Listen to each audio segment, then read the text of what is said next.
Hello friends, एक बार फिर से स्वागत है आपका अपने चैनल मॉडर्न शिक्षा में। दोस्तों मैं पंकज सहगल एक बार फिर से आपका स्वागत करता हूं। तो दोस्तों मैं आज आपको पढ़ाने वाला हूं आधुनिक भारत का इतिहास। आधुनिक भारत के इतिहास में सबसे पहले हम पढ़ेंगे दोस्तों स्वतंत्रता संग्राम। दोस्तों यूपी की जितनी परीक्षाएं हैं दोस्तों, हमारे भारत में जितनी भी सिविल परीक्षाएं होती हैं दोस्तों, वनडे एग्जाम जिसमें भी जनरल नॉलेज पूछी जाती है दोस्तों, उसके लिए यह वीडियो बिल्कुल कारगर साबित होने वाली है। तो चलिए दोस्तों शुरू करते हैं आधुनिक भारत के इतिहास से। दोस्तों आपका यूपीपैट का एग्जाम लगा हुआ है 15 अक्टूबर से लगभग या 16 से लगभग कुछ है दोस्तों उससे पहले मैं आपको पूरा सिलेबस पूरा करवा दूंगा। चलिए दोस्तों शुरू करते हैं। दोस्तों आधुनिक भारत का इतिहास शुरू करने से पहले मैं आपको ये बता देना चाहता हूँ कि भारत में जिन जिन देश के लोगों ने शासन किया है दोस्तों, उनका आने का क्रम क्या है, सबसे पहले कौन आया उसके बाद कौन आया। दोस्तों यह परीक्षा में सवाल कई बार पूछा जा चुका है। तो दोस्तों देखो मैंने यहाँ पर लिखा हुआ है कि यूरोप से भारत आने का क्रम, सबसे पहले भारत में कौन आया उसके बाद कौन आया। दोस्तों सबसे पहले पुर्तगाली आए, उसके बाद डच आए, उसके बाद अंग्रेज, उसके बाद डेनिश आए और सबसे बाद में दोस्तों फ्रांस आए। दोस्तों जिसका सबसे ज़्यादा वर्णन हमारे देश में होता है, हमारे जीएस में जो वर्णन होता है सबसे ज़्यादा दोस्तों, सबसे ज़्यादा होता है अंग्रेजों का और उससे बाद होता है पुर्तगाली का। दोस्तों जो पुर्तगाली थे, जो वास्को डी गामा थे, सबसे पहले भारत पहुंचे, भारत के कालीकट पर पहुंचे 1498 में। दोस्तों ये बातें बहुत पुरानी हो चुकी हैं, बेसिक बच्चा बिल्कुल छोटे छोटे बच्चे इन बातों को जानते हैं। दोस्तों मैं उन चीज़ों को नहीं कराऊंगा, मैं बिल्कुल आपको करवाऊंगा बेसिक से लेकर एडवांस तक। तो दोस्तों मैं पुर्तगालियों को नहीं पढ़ाऊंगा क्योंकि आपको पता है सबसे पहले भारत में कौन आए पुर्तगाली, किसका नाम क्या था, वास्को डी गामा। ये बच्चे बच्चे जानते हैं। दोस्तों मैं शुरुआत करने जा रहा हूँ आपकी अंग्रेजों से। किससे शुरुआत करता हूँ दोस्तों, अंग्रेजों से आपकी मैं शुरुआत करता हूँ। जो बंगाल के गवर्नर से मैं आपकी शुरुआत कर देता हूँ। चलिए दोस्तों सबसे पहले शुरू करते हैं रॉबर्ट क्लाइव से। दोस्तों रॉबर्ट क्लाइव से शुरू करते हैं। रॉबर्ट क्लाइव सबसे पहले भारत में आए। ये दोस्तों ये बंगाल के गवर्नर थे। क्या थे दोस्तों, बंगाल के गवर्नर। ये बंगाल के गवर्नर थे दोस्तों रॉबर्ट क्लाइव।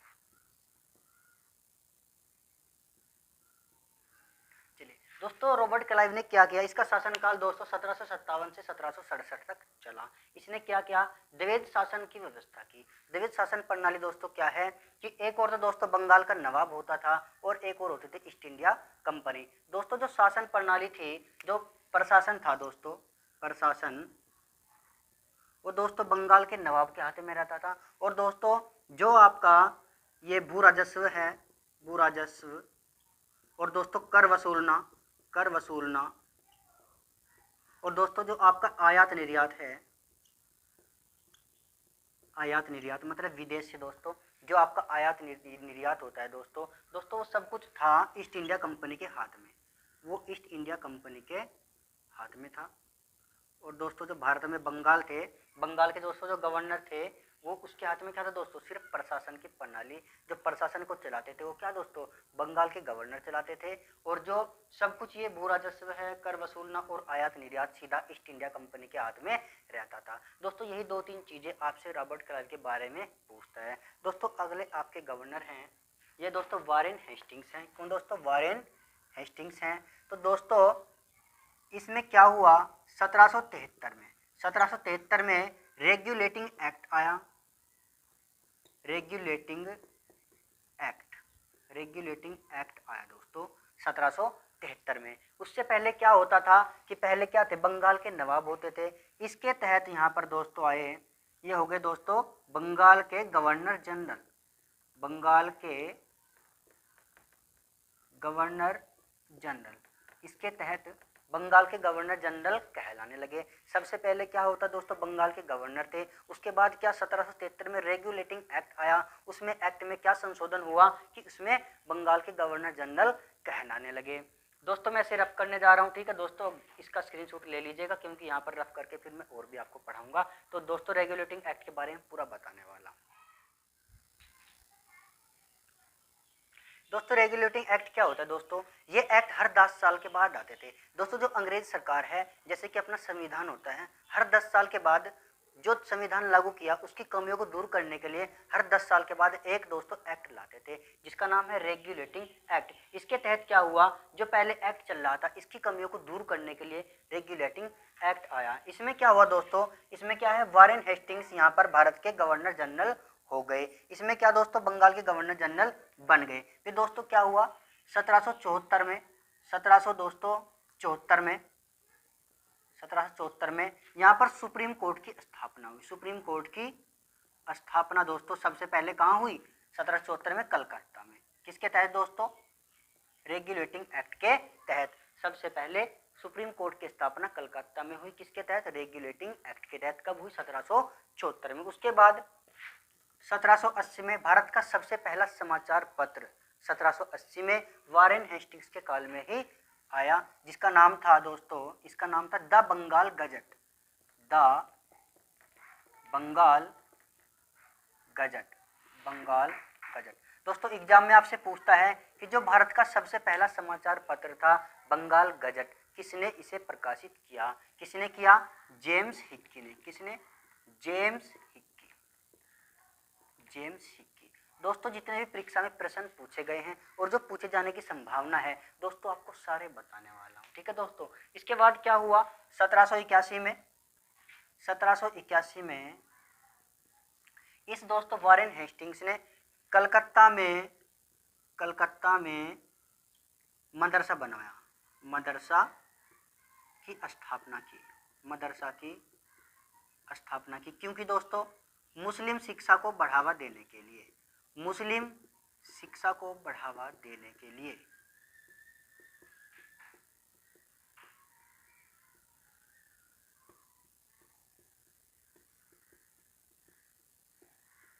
ठीक है दोस्तों राइटिंग पर मत जाना, राइटिंग थोड़ी मेरी ऐसी है। दोस्तों एक बार रिकॉल कर लेते हैं कि हमने पढ़ा क्या है। दोस्तों सबसे पहले रॉबर्ट क्लाइव आए।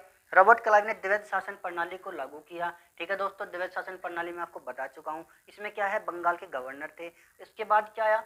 रेगुलेटिंग एक्ट आया 1773 में, और उसमें बंगाल के गवर्नर जनरल बन गए। कौन? Warren Hastings. सबसे पहले बंगाल के गवर्नर जनरल कौन दोस्तों? Warren Hastings. इस एक्ट के तहत इसने क्या किया? सबसे पहले इसने क्या दोस्तों? 1774 में सुप्रीम कोर्ट की स्थापना की। कहां पर? कलकत्ता में। 1780 में क्या किया इसने दोस्तों? बंगाल गजट, जो क्या है दोस्तों? समाचार पत्र है। बंगाल गजट समाचार पत्र, भारत का सबसे पहला समाचार पत्र किसके काल में आया? वारेन हेस्टिंग्स में। कब? 1780। किसने प्रकाशित किया? जेम्स हिक्की ने। 1781 में दोस्तों इसने कलकत्ता में मदरसा की स्थापना की। किस लिए? मुस्लिम शिक्षा को बढ़ावा देने के लिए। चलिए दोस्तों उम्मीद करता हूँ समझ में आया होगा। दोस्तों वारेन हेस्टिंग्स के बाद आया दोस्तों पिट्स इंडिया एक्ट। 1784 में पिट्स इंडिया एक्ट आया दोस्तों, जो 1773 में रेगुलेटिंग एक्ट में जो दोस्तों कमजोरियां थी दोस्तों उसे दूर करने के लिए सरकार ने पिट्स इंडिया एक्ट भेजा दोस्तों, जिसे देखकर वारेन हेस्टिंग्स को बुरा लगा और उसने त्यागपत्र दे दिया दोस्तों। उसके खिलाफ फिर संसद में ये महाभियोग चलाया गया। किसके खिलाफ दोस्तों? वारेन हेस्टिंग्स के। आपको एग्जाम में पूछेगा कि कौन सा गवर्नर जनरल ऐसा था जिसके खिलाफ संसद में महाभियोग चलाया गया। दोस्तों आप देखेंगे भारत में चलाया गया होगा दोस्तों, तो पूछेगा आपसे किसका दोस्तों? इंग्लैंड में पूछेगा कि कैसा कौन सा गवर्नर जनरल था। क्या नाम दोस्तों उसका? Warren Hastings. इसके बाद दोस्तों संसद ने उसे जितने भी उसके ऊपर आरोप लगे थे सभी आरोपों से मुक्त कर दिया दोस्तों। उसके बाद हमारे आए लॉर्ड कॉर्नवालिस, जिनका शासनकाल चला 1786 से 1773 ईस्वी तक। दोस्तों लॉर्ड कॉर्नवालिस वो आदमी है जिसने भारत में सिविल दोस्तों जो सिविल आपकी परीक्षा होती है, सिविल सेवा और पुलिस का जनक इसे कहा जाता है। क्या दोस्तों? सिविल सेवा और पुलिस का जनक इसे कहा जाता है दोस्तों। जो आप तैयारी कर रहे हैं पुलिस की दोस्तों, वो किसने शुरू की थी? लॉर्ड कॉर्नवालिस ने दोस्तों ये सिस्टम शुरू किया था। तो दोस्तों इसने 3 काम किए अपने जीवन में। 3 काम क्या दोस्तों? सिविल सेवा, पुलिस व्यवस्था और अस्थायी बंदोबस्त। दोस्तों तीनों को एक एक बार आपको समझा देता हूँ। ये सिविल सेवा का जनक दोस्तों किसे कहा जाता है? लॉर्ड कॉर्नवालिस को। सिविल सेवा दोस्तों पहले कैसी थी? सिविल सेवा में जो पढ़े लिखे लोग थे दोस्तों, जिसे कंपनी चाहे ऊंचे पद पर रख सकती है, जिसे चाहे नीचे पद पर रख सकती है। ये किसके समय में था? लॉर्ड कॉर्नवालिस के समय में। जब आपके लॉर्ड डलहौजी आएंगे, लॉर्ड डलहौजी ने क्या किया कि जो सिविल सेवा परीक्षा होती है दोस्तों उसमें प्रतियोगिता परीक्षा लागू कर दी। जो प्रतियोगी परीक्षा बनेगी उसमें क्या है दोस्तों? उसके हिसाब से ही वहां पर आपको रैंक मिलेगी कि किस रैंक में आपको जाना है। दोस्तों जो लॉर्ड डलहौजी ने आपकी योजना शुरू की थी उसमें क्या क्या दोस्तों? उसने प्रतियोगिता परीक्षाएं शुरू कर दी कि जो जितने नंबर लाएगा आईएएस पीसीएस उसी हिसाब से दोस्तों बनेंगे। तभी भारत में सबसे पहले भारत के आईएएस अधिकारी बने दोस्तों, जिनका नाम है सत्येंद्र नाथ टैगोर। सबसे पहले आईएएस भारत के कौन है दोस्तों? सत्येंद्र नाथ टैगोर। सत्येंद्रनाथ टैगोर।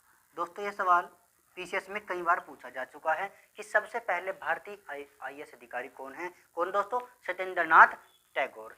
चलिए दोस्तों, इसमें सिविल सेवा की हमने बात कर ली। सिविल सेवा में क्या हुआ दोस्तों, इसके काल में क्या था कि कंपनी जिसको चाहे आईएएस बनाए, किसको चाहे पीसीएस बनाए। फिर क्या है, बाद में लॉर्ड डलहौजी आएंगे, उन्होंने क्या कहा, प्रतियोगी परीक्षाएं चालू कर दी। प्रतियोगी परीक्षाओं के आधार पर आप देखते ही हैं, कोई कांस्टेबल बनता है, कोई दरोगा बनता है, तो किस हिसाब से बनते हैं? प्रतियोगी परीक्षाओं के हिसाब से बनते हैं। उसके बाद दोस्तों दूसरा काम क्या है, पुलिस व्यवस्था। इसने क्या किया, प्रत्येक जिले में पुलिस थाने की स्थापना कर दी। और इसने क्या किया दोस्तों, पुलिस कर्मचारियों की नियुक्ति भी की है। किसने? लॉर्ड कॉर्नवालिस ने। तीसरा काम किया दोस्तों, अस्थायी बंदोबस्त।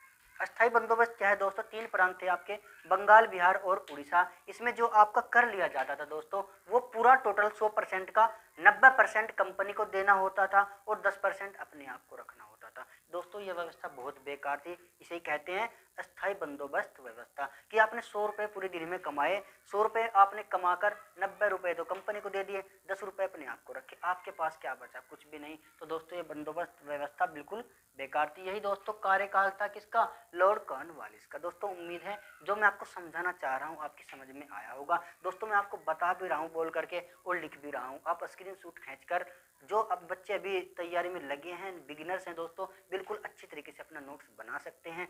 0 लेवल से हाई लेवल तक जाएंगे। रेलवे ग्रुप डी हुआ, पुलिस आपका कांस्टेबल हुआ, पीसीएस परीक्षा तक दोस्तों आप इसे पढ़कर दे सकते हैं। अब देखते हैं दूसरा गवर्नर आपका कौन है। दोस्तों अगले हमारे गवर्नर कौन है दोस्तों? सर जॉन सोरवे। इसने क्या किया दोस्तों, जो आपकी स्थायी बंदोबस्त व्यवस्था है, लॉर्ड कॉर्नवालिस के समय में यह योजना किसने बनाई थी? सर जॉन सोर ने। कौन सी योजना? अस्थायी बंदोबस्त की योजना किसने बनाई?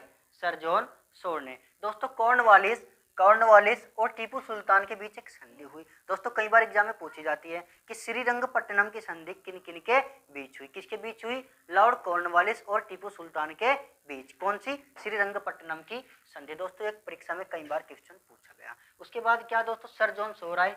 इनके शासनकाल में क्या हुआ? खारदा का युद्ध हुआ।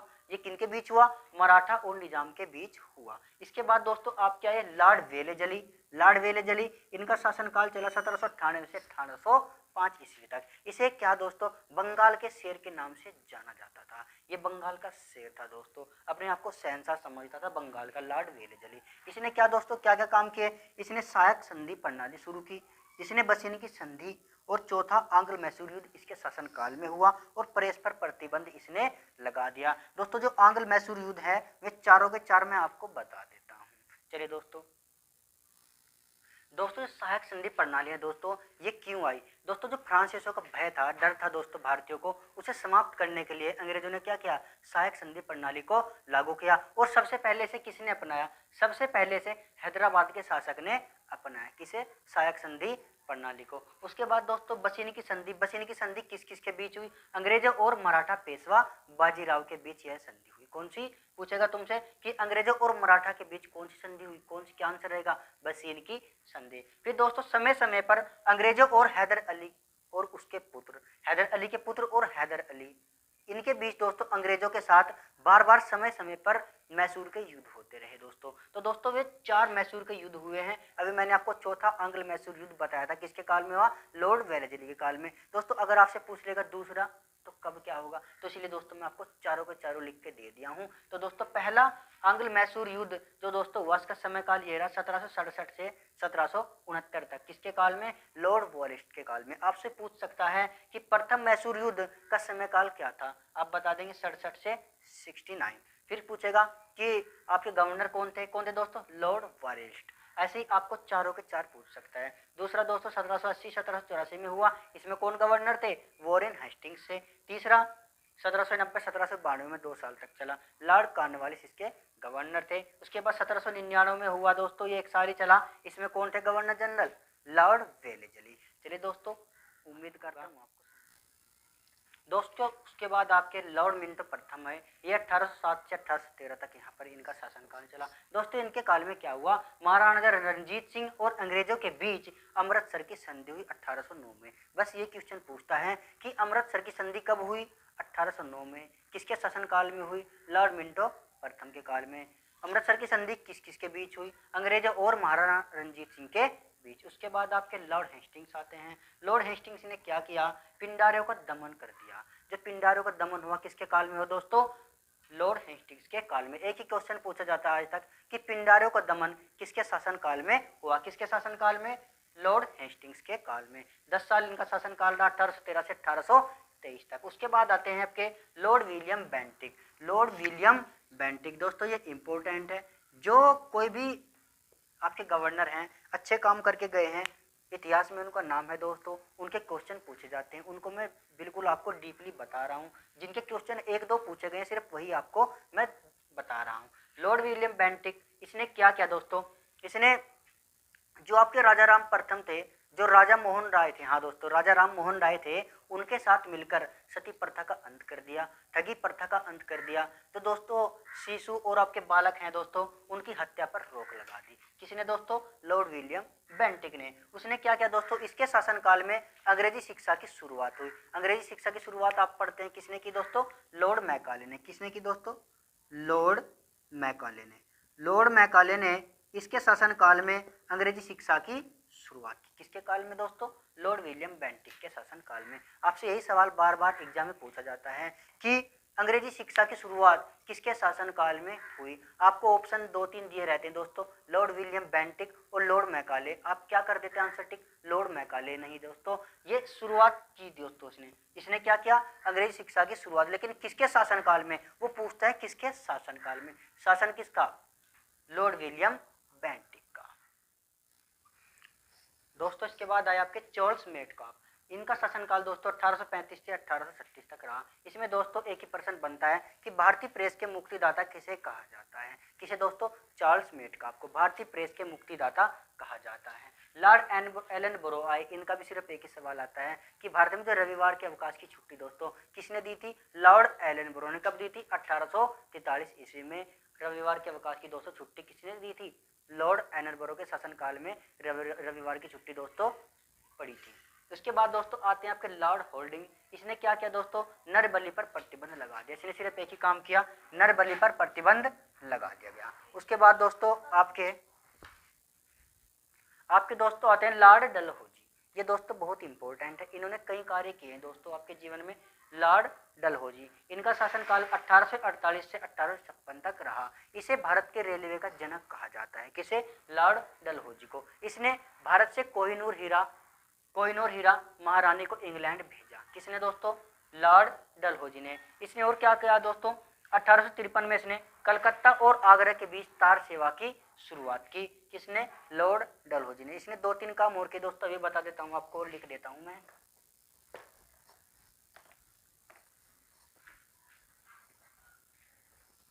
दोस्तों लॉर्ड डलहौजी ने 1853 में डाक टिकट की शुरुआत की। डाक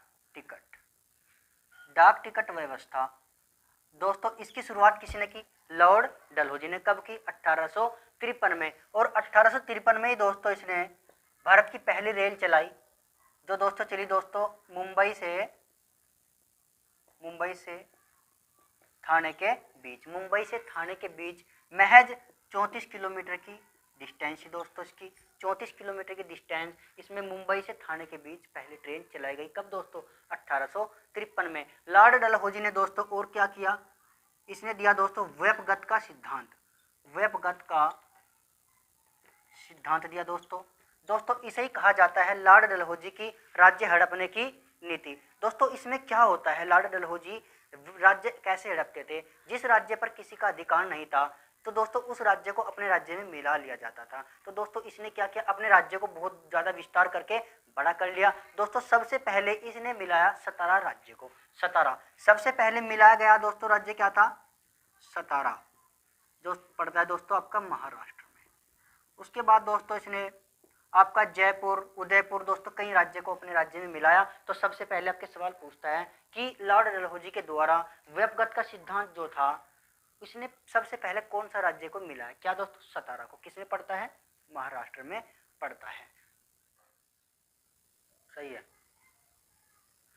चलिए दोस्तों इसके बाद आते हैं आपके लॉर्ड कैनिंग। दोस्तों लॉर्ड कैनिंग का समय काल रहता है 1856 से 1862 के बीच का। दोस्तों उसके बाद आपके क्या कहे जाते हैं, भारत का प्रथम वायसराय। अब क्या दोस्तों 1856 में क्या कहा जाने लगा, वायसराय कहा जाने लगा। तो भारत का प्रथम वायसराय कौन था? लॉर्ड कैनिंग था।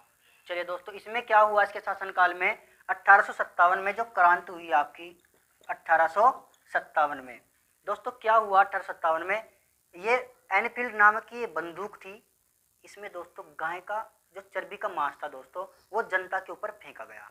तो दोस्तों उसके विरोध में जो आपके मंगल पांडे थे, ये दोस्तों बैरकपुर छावनी के थे। बैरकपुर छावनी, बैरकपुर छावनी ये दोस्तों पड़ती है आपकी पश्चिम बंगाल में। जो बैरकपुर छावनी है पश्चिम बंगाल में आपकी पड़ती है। तो दोस्तों मंगल पांडे रहने वाले थे मेरठ के, ये मंगल पांडे मेरठ के रहने वाले थे। दोस्तों अंग्रेजों ने क्या किया कि एनफील्ड नाम की एक बंदूक है, एनफील्ड नाम की बंदूक, इसमें गाय का चर्बी का मांस और सुअर की चर्बी का मांस दोस्तों जनता के ऊपर फेंका। तो उसके विरोध में मंगल पांडे ने इनका विरोध किया दोस्तों। तो दोस्तों कुछ किताबों में तो ऐसा लिखा है कि मंगल पांडे जो थे वो सैनिक थे, उन्होंने क्या किया, एनफील्ड नाम की बंदूक में वो चर्बी युक्त मांस डाला और उसे मंगल पांडे को जो बम होता है दोस्तों ऐसे फाड़ने के लिए कहा। तो दोस्तों उन्होंने मना कर दिया। तो इसके विरोध में दोस्तों यह स्वतंत्रता संग्राम शुरू हुआ। ठीक है दोस्तों। तो दोस्तों सबसे बड़ी छावनी, जो सबसे बड़ी छावनी है दोस्तों, सबसे बड़ी छावनी कौन सी दोस्तों? मेरठ। क्या लिखेंगे दोस्तों आंसर? सबसे बड़ी छावनी कौन सी है दोस्तों? मेरठ है। और दोस्तों जो आपके मंगल पांडे हैं, मंगल पांडे, मंगल पांडे दोस्तों कहाँ के रहने वाले हैं? ये मेरठ के ही रहने वाले हैं। लेकिन दोस्तों नौकरी कहाँ पर करते थे? नौकरी करते दोस्तों पश्चिम बंगाल, बैरकपुर छावनी के दोस्तों क्या था? ये सैनिक था। दोस्तों यहीं से ही आपकी 1857 की क्रांति शुरू होती है। दोस्तों पहला स्वतंत्रता संग्राम यही है, 1857 की क्रांति। दोस्तों मंगल पांडे ने ही इनका विरोध किया था। चलिए दोस्तों और बता देता हूं दोस्तों, इस क्रांति में दोस्तों जब मंगल पांडे ने विरोध करना शुरू कर दिया तो दोस्तों अंग्रेजों ने क्या किया, कैप्टन बग और ह्यूजसन को मंगल पांडे को समझाने के लिए भेजा। मंगल पांडे को समझाने के लिए भेजा दोस्तों 29 मार्च 1857 में। लेकिन मंगल पांडे इनसे समझे नहीं। मंगल पांडे ने इन दोनों की हत्या कर दी। मंगल पांडे ने इन दोनों की हत्या कर दी दोस्तों। उसके विरोध में दोस्तों उसके विरोध में 8 अप्रैल 1857 में मंगल पांडे को अंग्रेजों ने दोस्तों फांसी दे दी। कब दोस्तों? ये दोस्तों डेट याद रखनी है आपको, 8 अप्रैल 1857 को मंगल पांडे को फांसी दे दी गई। दोस्तों फिर क्या हुआ? स्वतंत्रता संग्राम के सबसे पहले शहीद सैनिक कौन थे दोस्तों? मंगल पांडे। आपसे पूछे एग्जाम में कि स्वतंत्रता संग्राम के सबसे पहले शहीद कौन थे दोस्तों, जिनका नाम क्या है? मंगल पांडे। दोस्तों उनके दोस्त थे कदम सिंह। 10 मई को दोस्तों 10 मई को कदम सिंह के नेतृत्व में सभी लोग मेरठ से दिल्ली पहुंचे। दिल्ली पर दोस्तों सबसे जो लास्ट के मुस्लिम शासक थे उनका नाम था दोस्तों बहादुर शाह जफर दित्ते। दिल्ली में उनका शासन चल रहा था। तो दोस्तों जो ये क्रांति हुई है 1857 क्रांति किसके शासन काल में हुई? बहादुर शाह जफर दित्ते के शासन काल में हुई। सब दोस्तों जितने भी लोग थे मेरठ में रहने वाले और आसपास के जो लोग थे सब लोगों ने ठान लिया और सबने कहा दिल्ली चलो, हम अपने दोस्त मंगल पांडे की मौत का बदला लेकर रहेंगे। सभी दोस्त कदम सिंह के नेतृत्व में दोस्तों 10 मई को कहाँ पहुंच गए? दिल्ली पर पहुंच गए। फिर दोस्तों इन्होंने क्या काम किया? इस स्वतंत्रता संग्राम में इन्होंने अपना प्रतीक बनाया। जो भी इस स्वतंत्रता संग्राम से जुड़ना चाहता था दोस्तों उसको क्या करते थे? कमल और चपाती देते थे। जिसको भी कमल और चपाती दोस्तों मिला उन वो अपने आप को समझ जाते। नहीं तो अंग्रेज दोस्तों बहुत ही खराब आदमी थे, समझ जाते थे कि ये कर रहे क्या हैं। तो दोस्तों उन्होंने क्या किया? अपना प्रतीक बनाया कमल और चपाती। दोस्तों ये था आपका 1857 का संग्राम।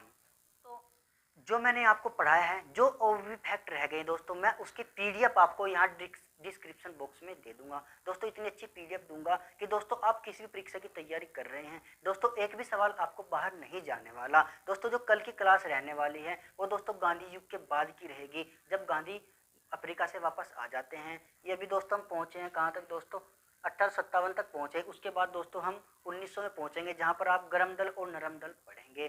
ठीक है दोस्तों मिलते हैं अगली क्लास में। दोस्तों अगर आपको यह क्लास अच्छी लगी है तो दोस्तों हमारी वीडियो को लाइक करना, शेयर करना और चैनल को सब्सक्राइब कर देना।